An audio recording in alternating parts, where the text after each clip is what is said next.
Hey, what's up guys? Today I'm going to show you how to make a digital design out of a drawing.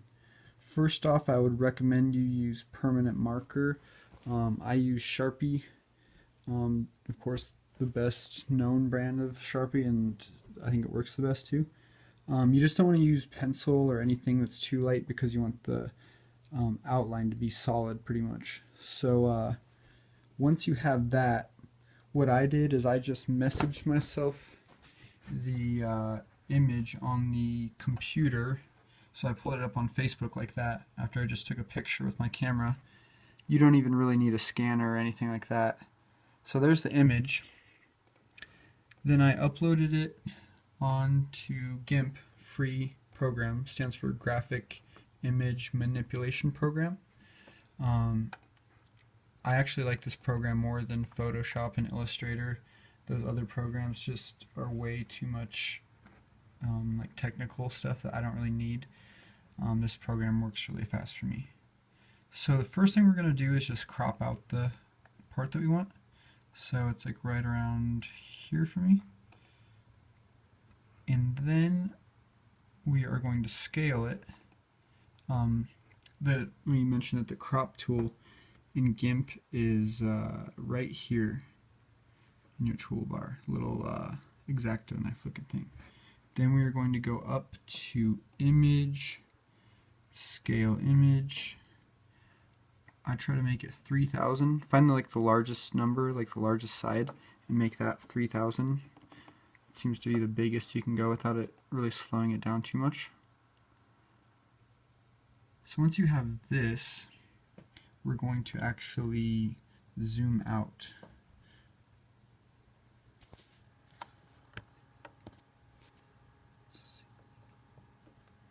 There we go, kind of like that. And how I did that is actually just hold on to Control, and then use this little thing on the mouse to like zoom in or out.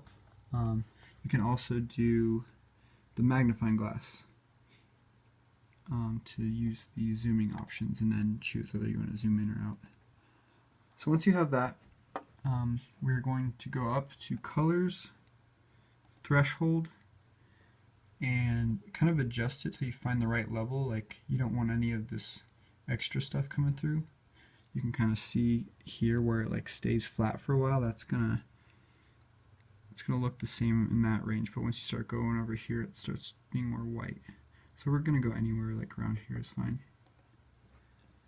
So the idea for this mixtape cover that I'm making is kind of like a rock and roll vibe. So we're going to do some flames right here. So pretty much start with like dark orange, or like a red orange, and then go into like a lighter orange.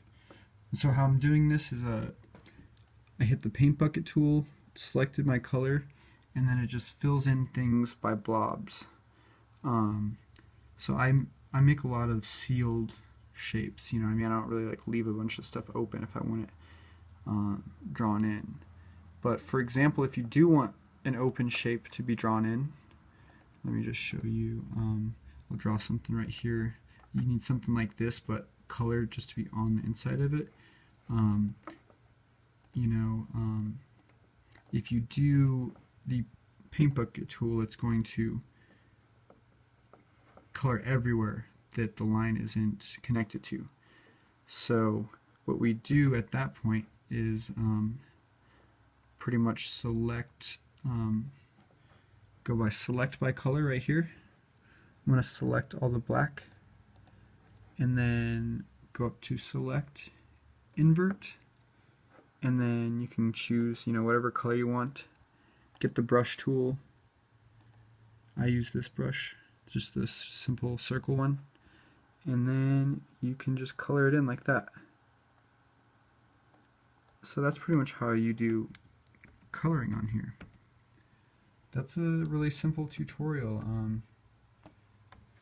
While we're here, I'll just kind of maybe do the rest. Let's see, I'll add some like a purple to the background, purplish pink, make it pop out. Maybe even more pink, like that. Get skin tones are more in the kind of left side of this range right here. I use this one right here. You can do these different kinds of color selections, but I do this one right here. So you can get different skin tones.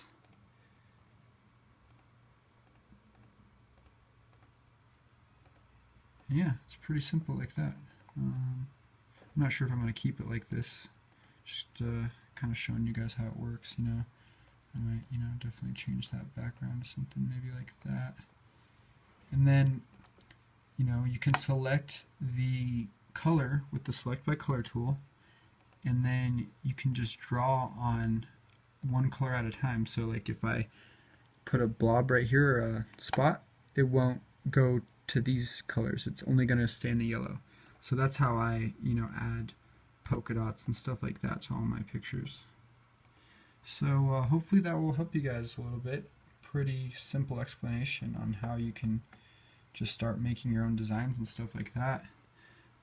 If you want to take away the background as well, you just kind of weird, but you have to go hit Control L to open layers, or go to Windows and then Dockable Dialogues Layers, and you'll see all your layers, which I'm not really getting into this video because I'm not even really using any.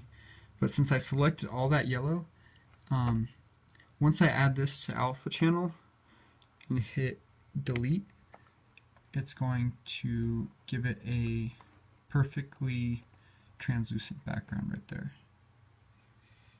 So I'll probably do more videos like this because this is just kind of a quick, you know, brief summary of how I do this. But if you kind of pause it when you need to or whatever, I think this video could actually help some people out. Hopefully it does. Thanks for watching, guys. Have a good one.